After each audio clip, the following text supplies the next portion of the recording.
die Tiere, das ist ja ein solches unermessliches Leid, was jeden Tag sekündlich dauernd geschieht. Diese Tiere, und wir sehen das nicht mal. Ich frage mich immer, wo sind all diese Schlachthäuser? Wie verstecken die das? Wo transportieren die Tiere? Es ist ja unfassbar. Wir bekommen es ja nicht mal mit. Es ist so gut versteckt.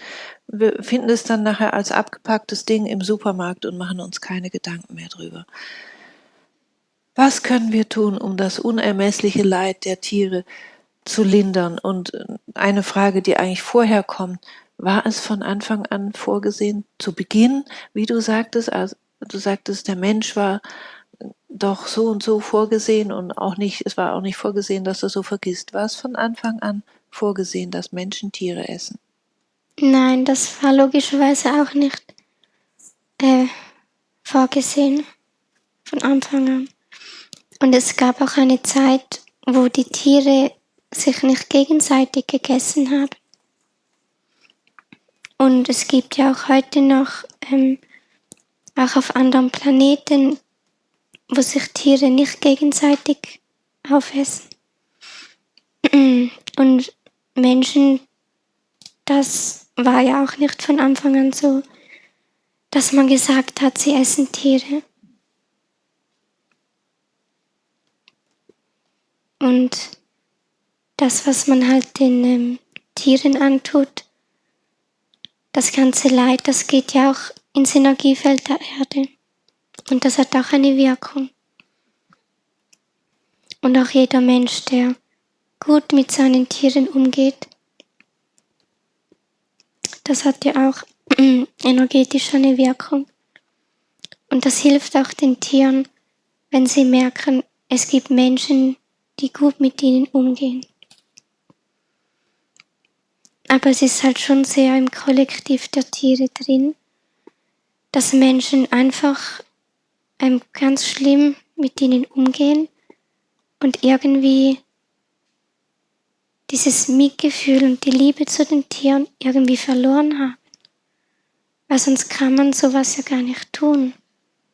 Weil Tiere haben auch Gefühle und ein Bewusstsein und eine Seele. Und wie wir mit den Tieren umgehen, sagt ja auch vieles über uns selbst aus. Und viele Menschen, die essen Fleisch oder gehen sonst irgendwie schlimm mit Tieren um, weil sie das von klein auf so gelernt haben. Sie haben das nie hinterfragt und haben vielleicht das Gefühl, es war schon immer so und dann wird das schon richtig sein. Aber es war eben nicht immer so. Und selbst wenn es immer so gewesen wäre, mit einem Lebewesen schlecht umgehen, ist nie richtig. Und darum haben wir auch die Idee zur Meditation heute, dass wir sie für die Tiere machen.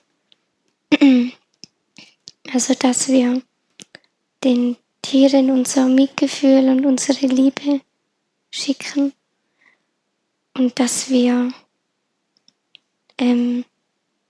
ihnen auch das Gefühl geben, dass sie wertvoll sind, weil die Tiere, mit denen so schlimm umgegangen wird, die haben ja das Gefühl, sie haben keinen Wert. Sie sind nur dazu da, dass Menschen sie aufessen und dass man ihnen sagt, dass sie einen Wert haben. Und dass sie spüren, dass es Menschen gibt, die es gut mit ihnen meinen. Und dass man ihnen Vergebung schickt für all das Schlimme, was ihnen angetan wurde und immer noch angetan wird.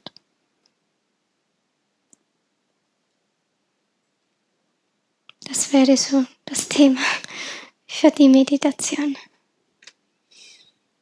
Ja, ihr Lieben, danke Christina, und das machen wir gleich, aber voll Schub.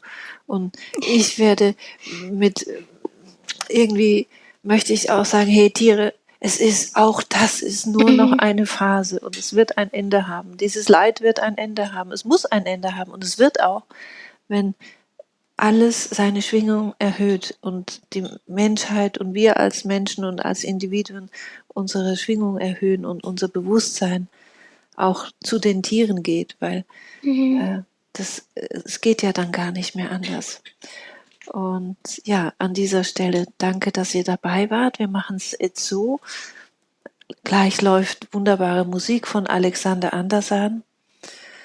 Und ich möchte einfach Danke sagen, dass ihr alle da wart. Und dass ihr da wart, ist ja diese innere Entscheidung, dass ihr das Gute wollt und das Schöne wollt und in euch und für die Erde und zeigt, dass ihr schon ganz viel Verbindung zu eurem Inneren habt. Ja, bis zum nächsten Mal. Ich bedanke mich und ich bedanke mich bei dir, Christina. Und jetzt so viel Energie und Gefühl und Gedanken zu den Tieren, unseren lieben Brüdern und Schwestern. Bis bald.